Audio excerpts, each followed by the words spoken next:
বিজয় দিবসে আমরা বিভিন্ন রাজনৈতিক দলের কার্যালয়ের সামনে থেকে তাদের যে পরিস্থিতি সেগুলো দেখানোর চেষ্টা করছিলাম। এই মুহূর্তে আমরা রয়েছি গুলিস্তানে আওয়ামী লীগের যে কার্যালয় সেই কার্যালয়ের সামনে এবং যেমনটি আপনারা দেখছেন বিজয় দিবস উদযাপন উপলক্ষ হলো আজ, কিন্তু যেমনটি দেখছেন আওয়ামী লীগের কার্যালয় সামনে এক ধরনের যেটি আপনারা আগেও দেখেছেন এক ধরনের শৌচাগারে যে পরিণত হয়েছিল সে অবস্থাতেই কিন্তু আসলে রয়েছে আওয়ামী লীগের কার্যালয় এবং দলটির কার্যালয়ের যে সামনের থেকে যে অবস্থা, যে স্বাভাবিকভাবেই অন্যান্য সময়ের মতো যে দোকানপাট যেগুলো ছিল সেগুলো চলছে, তবে এক ধরনের শৌচাগার বা টয়লেট যেটি বলা যায় সেই রকম অবস্থাতে কিন্তু আসলে রয়েছে। দলটির কোনো পর্যায়ে নেতাকর্মী কিংবা তারা যে কর্মসূচি ঘোষণা করেছিল কাউকেই আসলে তেমনভাবে কোনো রকমের কার্যক্রম করতে দেখা যায়নি। এছাড়া আমরা লক্ষ্য করেছি রাজধানীর বিভিন্ন জায়গায় বিএনপি, জামায়াত ইসলামী সহ বিভিন্ন সংগঠন তাদের কর্মসূচি পালন করলেও আওয়ামী লীগ তার যে ঘোষণা দিয়েছিল সেই কর্মসূচি সেটি কিন্তু কোনো ধরনের কর্মসূচি পালন দেখা যায়নি। তবে এই মুহূর্তে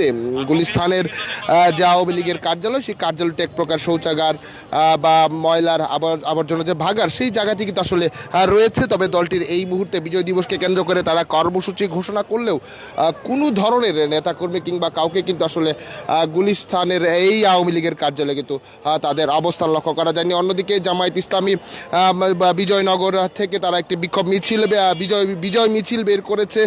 অন্যদিকে বিএনপি স্মৃতিসৌধে কিন্তু সাভারে তারা পুষ্পস্তবক অর্পণ করেছে, জিয়াউর রহমানের মাজারে পুষ্পস্তবক অর্পণ করেছে। অন্যদিকে ঢাকা মহানগর উত্তর এবং দক্ষিণ জামায়াত ইসলামী তারা কিন্তু বিজয় মিছিল তারা করেছে। একদিকে মিরপুর থেকে একটি মিছিল হয়েছে, অন্যদিকে বিজয়নগর থেকে কিন্তু একটি মিছিল হয়েছে। এছাড়া এই মুহূর্তে যে পরিস্থিতি আপনারা সরাসরি দেখছেন, যে শৌচাগার কিংবা ময়লার আবর্জনার ভাগারে আওয়ামী লীগের যে কার্যালয়, যদি বলা যায় গত 16ই ডিসেম্বর কিন্তু তারা আসলে করেছিল। অন্যদিকে অন্যান্য রাজনৈতিক দলের যে কার্যালয়গুলো ছিল সেই রাজনৈতিক কার্যালয়গুলো কিন্তু অন্ধকার ছিল। তবে এই এক বছরের ব্যবধানে কিন্তু যদি বলা যায় অন্যান্য রাজনৈতিক দলগুলো কিন্তু বিজয় দিবস তারা পালন করছে। অন্যদিকে আওয়ামী লীগের কার্যালয় কিন্তু এই মুহূর্তে শৌচাগারে যে সেই পরিণতি কিন্তু হয়েছে। দর্শক সরাসরি দেখাচ্ছিলাম গুলিস্তানের আওয়ামী লীগের যে কার্যালয় সেই আওয়ামী লীগের কার্যালয়ের সামনে থেকে একটু কথা বলা যাবে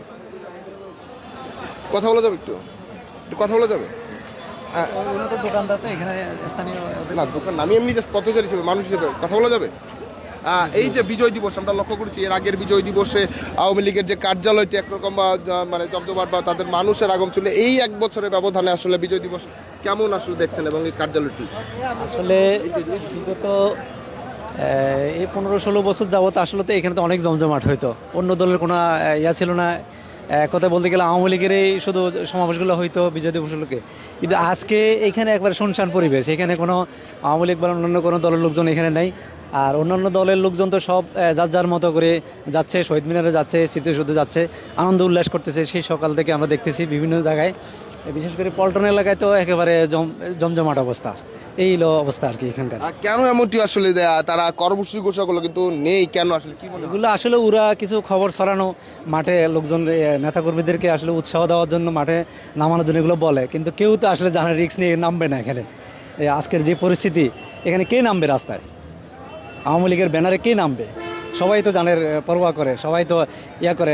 সামাজিক যোগাযোগ মাধ্যমে আমরা লক্ষ্য করে হঠাৎ করে এইগুলা গুজব ছাড়া, এগুলা গুজব ছাড়া আর কিছুই না। আসলে নেতা কর্মীদেরকে গুজব ছাড়ানো ছাড়া কিছুই না এগুলা। ভাই আমরা লক্ষ্য করলাম যে গুলিস্তানে আওয়ামী লীগের যে কার্যালয় সময় ব্যবধানে এখানে অনেক মানুষ রয়েছে। এখন আসলে আপনারা যে দেখছেন এই কার্যালয়ে মানুষ বড় বড় টয়লেট বা শৌচাগার পরিণত হয়েছে, কি বলবেন? আসলে এটা বিগত 16 বছর তাদের কর্মফলে গুণে আজকে এই অবস্থা হয়েছে। যদি বিএনপি বা অন্য রাজনৈতিক দল স্বৈরশাসক হয়, তাদের অবস্থা একদিন এরকম হবে। তো তার কর্মফল, তাদের ভাগ্য ছিল এরকম। আমার বিগত 16 বছর ধরে দেখা আসছে খুব বোঝায় বিজয় দিবস তাদের শুধু আওয়ামী লীগেরই, বিজয় শুধু আওয়ামী লীগই করছে, তাদের ছিল, অন্য দলের ভূমিকা ছিল না। আজকে এই বিজয় দিবস সর্বপ্রথম আমার বয়সে দেখতে পাচ্ছি সর্বদল মানে নিজ মনে ইচ্ছায় শান্তিপূর্ণভাবে পালন করতে পারছে, একমাত্র আওয়ামী লীগ ছাড়া। ঠিক আছে দর্শক শুনছিলেন গুলিস্তানের যে আওয়ামী লীগের কার্যালয়ের সামনে থেকে বিভিন্ন উৎসুক জনতা যারা রয়েছেন, যারা পথচারী ছিলেন, তারাও কিন্তু বলছে যে বিগত 16 বছর আওয়ামী লীগের সরকার যখন ক্ষমতায় ছিলেন তখন অন্যান্য রাজনৈতিক দলগুলো আসলে তাদের যে বিজয় দিবস উদযাপন, সেই উদযাপনে অনেকটা ভাটার মধ্যেই ছিল।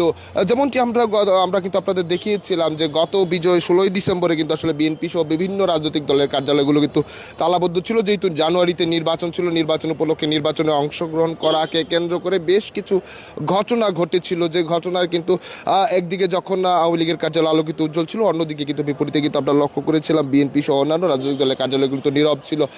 এই মুহূর্তে যেটি দেখা যায় আওয়ামী লীগের কার্যালয় কিন্তু এক ধরনের পরিত্যক্ত অবস্থায় রয়েছে, অন্যদিকে জৌলসপূর্ণ উৎসবমুখর অবস্থায় রয়েছে বিএনপি জামাত সহ অন্যান্য রাজনৈতিক দলের কার্যালয়। দর্শক, এই ছিল 16ই ডিসেম্বরে আওয়ামী লীগ কার্যালয়ের সামনে থেকে সর্বশেষ পরিস্থিতি। পরবর্তী আপডেট পেতে দেশ সমান্তরের সঙ্গেই থাকুন।